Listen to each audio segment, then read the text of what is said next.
आज का ये एपिसोड शुरू करने से पहले एक छोटी सी बात। क्या आप भी अपना पॉडकास्ट बनाने की सोच रहे हैं? तो एंकर ट्राई कीजिए। ये पॉडकास्ट बनाने का सबसे आसान तरीका है। नंबर 1, ये फ्री है। नंबर 2, इसमें कई सारे ऐसे टूल्स हैं जो आपको अपने फोन और कंप्यूटर पर रिकॉर्ड और एडिट करने की फैसिलिटी देते हैं। नंबर 3, आप अपने पॉडकास्ट को डिस्ट्रीब्यूट भी कर सकते हैं, जिससे इसे स्पॉटिफाई और दूसरे प्लेटफॉर्म पर सुना जा सके। तो डाउनलोड कीजिए फ्री एंकर ऐप या विजिट कीजिए anchor.fm पर अपना पॉडकास्ट स्टार्ट करने के लिए। ये तो थी एक छोटी सी जानकारी, और अब शुरू करते हैं एपिसोड का सिलसिला। तो आज के एपिसोड में लीजिए सुनिए आचार्य चतुर्सेन शास्त्री के लिखे उपन्यास सोमनाथ के 88वें भाग 88 तलवारें को मेरी यानी समीर गोस्वामी की आवाज में। दिन बीतते चले गए पर कुछ लाभ नहीं हुआ। एक एक करके 7 दिन बीत गए। दुर्ग में अन्न जल केवल एक ही दिन का शेष रह गया।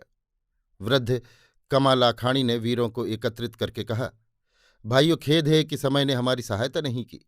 हमने कितनी भूल की है कि दुर्ग में यथेष्ट अन्न जल का प्रबंध नहीं किया। परंतु अब भूख प्यास से तड़प कर मरने का क्या लाभ है? और 2 दिन बाद यदि हमने साहस किया तो हमारा बल आधा रह जाएगा। भूख प्यास से हम जर्जर हो जाएंगे।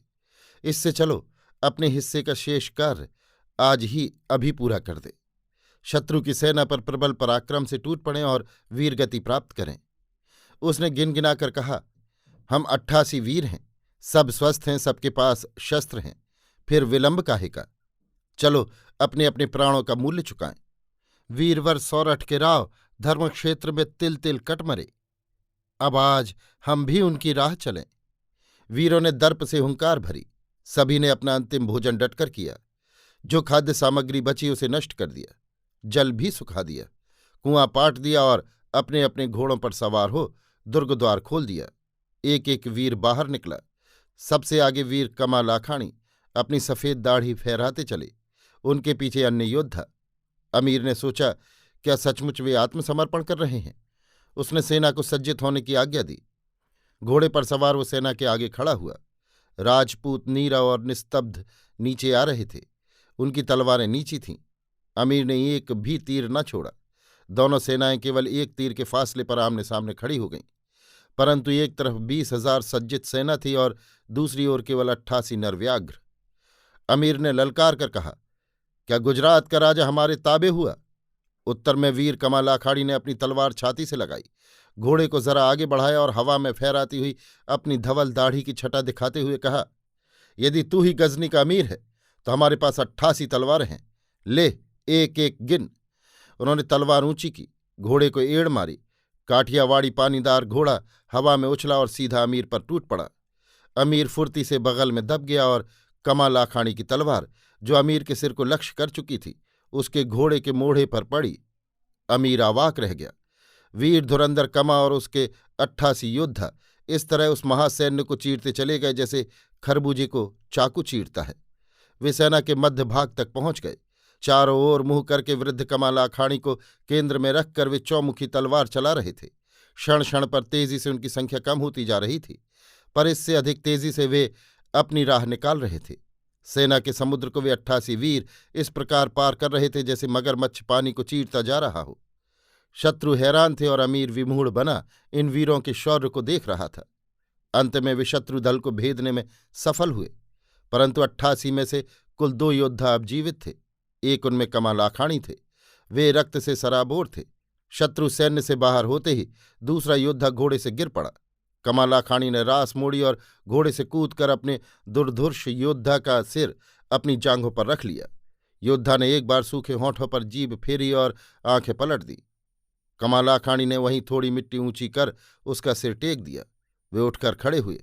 तब तक हजारों शत्रुओं ने उन्हें घेर लिया था। अमीर ने ललकार कर कहा, खबरदार, इस बुजुर्ग का बाल भी बांका न होने पाए। योद्धा हट गए और कमाल आखाणी अपनी तलवार हाथ में लिए खड़े रहे। घावों से उनके शरीर पर रक्त बह रहा था। अमीर घोड़े से कूद पड़ा। उसने कहा, ए बुजुर्ग, तुझ पर आफरी, तू कौन है? अपना नाम बताकर महमूद को ममनून कर। मैं कच्छ का धनी कमाल आखाड़ी हूं, परंतु अमीर महमूद, अब मैं खड़ा नहीं रह सकता। 2 घड़ी पहले जब मैं तेरे सामने आया था, मेरे पास 88 तलवारें थीं, परंतु अब केवल 1 है। ये मैं सिर्फ तुझे देना चाहता हूं। जल्दी कर, मेरी आंखें भी जवाब दे रही हैं, तलवार उठा। वृद्ध कमाल आखाड़ी ने हवा में तलवार घुमाई, पर उनका शरीर झूल गया।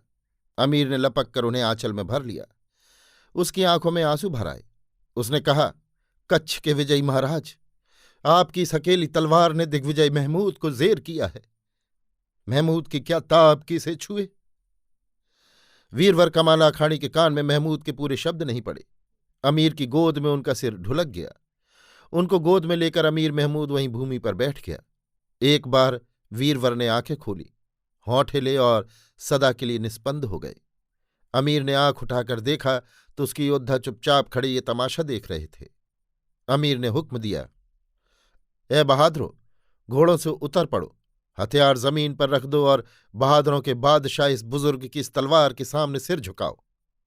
20,000 बर्बर दुर्दांत खूनी डाकुओं ने भूमि पर घुटने टेक कर अपने अपने हथियार जमीन पर रख सिर झुका दिए। अमीर की आंखों से झरझर आंसू बह चले। उसने दोनों हाथों से वृद्ध व्याघ्र की तलवार लेकर आंखों से लगाई, उसे चूमा और उसे वीरवर के वक्ष स्थल पर स्थापित कर अपना सिर भी उस निस्पंद वक्ष पर झुका दिया।